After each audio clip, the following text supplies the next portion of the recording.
Hi, this is Dennis with Second Chance Tackle. We're going to do another pandemic project.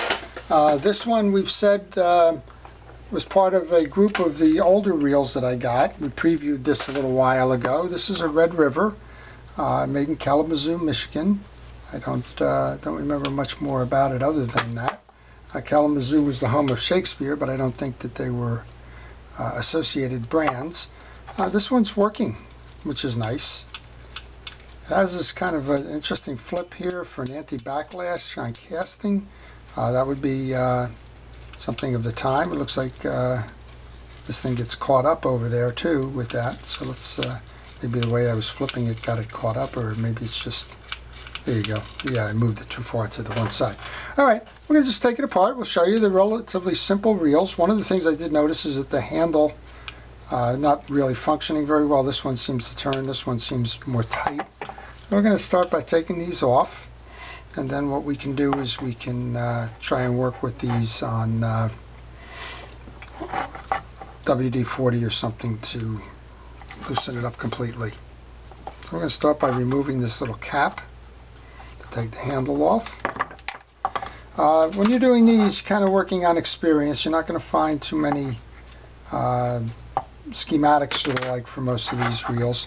These are what I call hardware store reels. I guess getting back to my childhood, they were available kind of in the 50s. I mean, the design itself goes all the way back into the early turn of the century. This one's not an early turn of the century reel, but that's where the designs came from.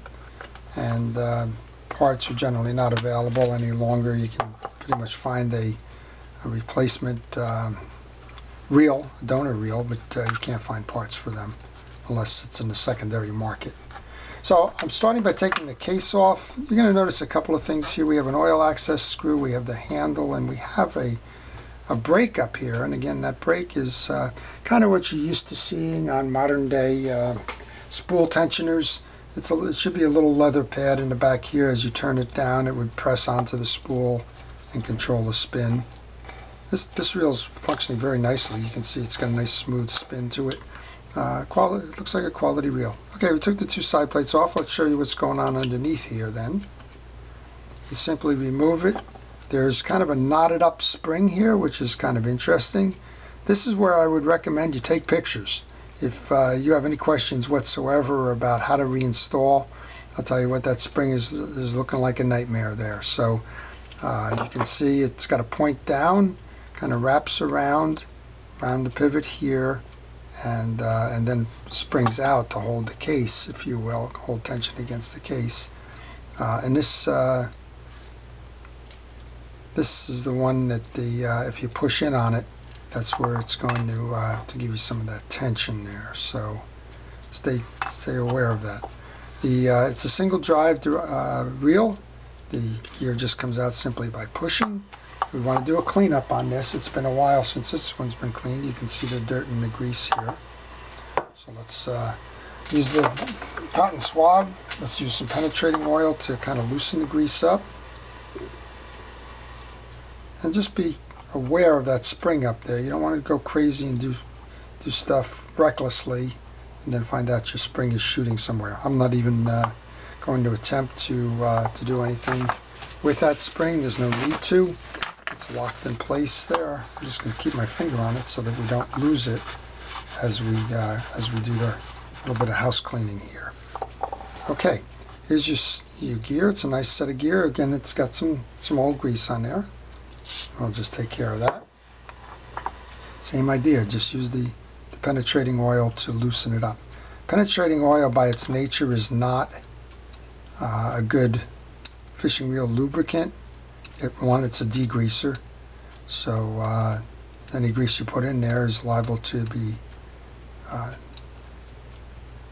taken apart.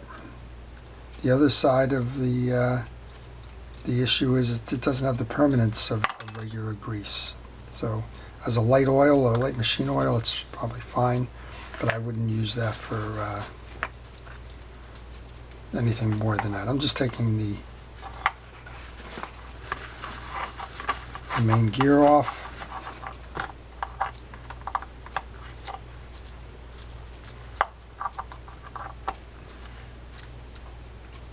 There's a little metal shim here. I'm thinking it's probably got something to do with a drag. Now it's got my curiosity. Again, I haven't seen, there we go. Yeah, so that's just a metal washer. There's nothing, no drag underneath, but fun to learn. And I'm just going to clean the rest of this up.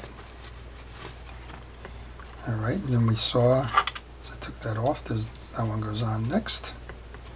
Then the main gear goes back on. There's a square that it sits in. That's how you know that it's seated properly. I'm going to grab some fishing reel grease. I use Penn Precision Reel Grease. You can use whatever grease you want, but make sure it's a fishing reel grease. I'm going to use that for the shaft, so that when it rides in that bushing there, it's doing okay. And then I'm going to make sure that the inner drive is operating properly as well. So the inner drive, you're going to see the drive is going to run like this. The inner drive, the small one, is going to be driving the level wind feature. The big one is going to be driving the spool. All right, let's put that in. So we've cleaned this. We're reinstalling the main gear now. We can put oil on this.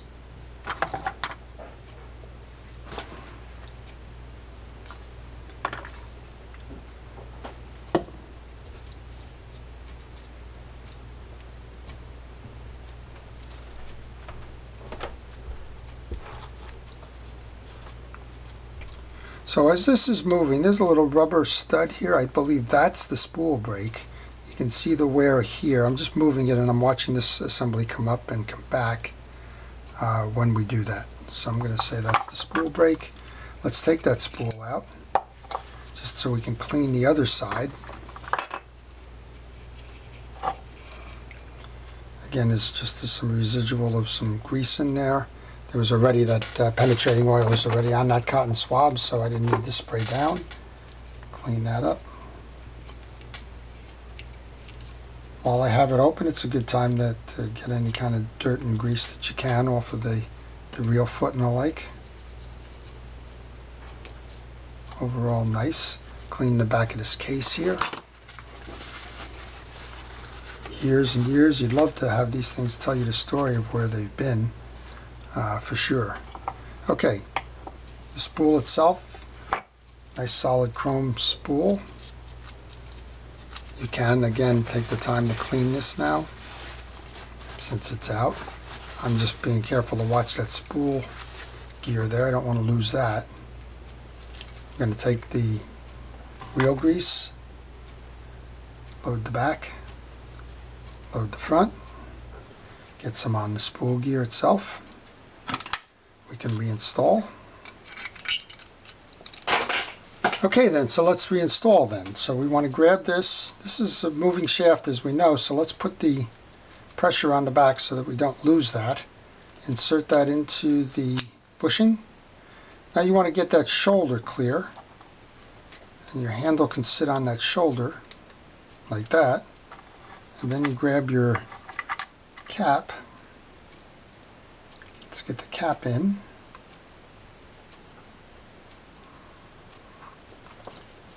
Let's tighten that down, make sure that everything's smooth before we go put the side plate on. Oh yeah, nice and smooth. Look at that.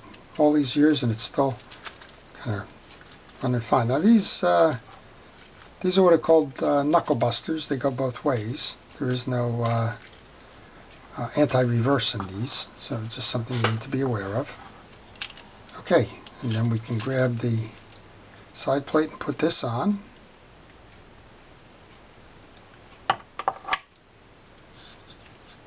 Just making sure that our spool gear is where it belongs.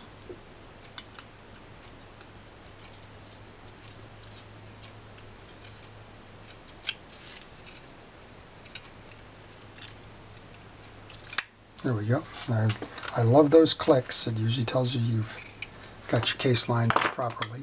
I'm using a micro screwdriver. These are small screws. Then we'll head over and we'll just service that pawl.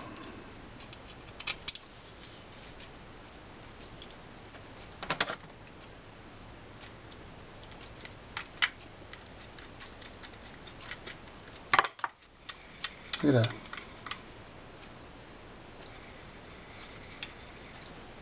It's probably too loose. There you go. I was hitting the brake. Beautiful reel. All right. To service the pole, you pull the screw out of the cover.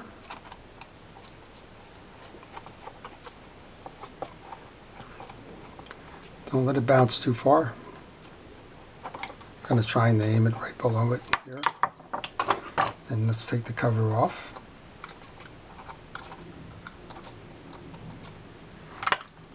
And we can put a drop of oil into the cavity where the pole is. Right back on. Pole shield on. Trying to get this screw centered in the hole here. Screwdriver.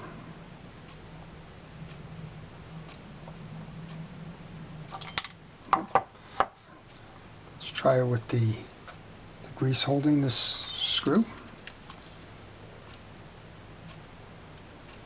And one of the viewers sent that in quite some time ago. I probably have acknowledged it many times over. Thank you.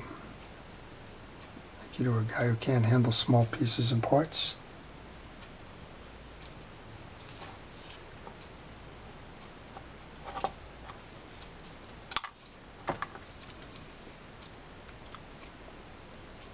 And those of you that watch my videos know this is my excitement for the day, these small pieces. But that eventually we do get it. There you go. Let's start to get the extra grease off this. And all I need to do is put a drop of oil or two onto the worm gear. And this one's going to be good to go.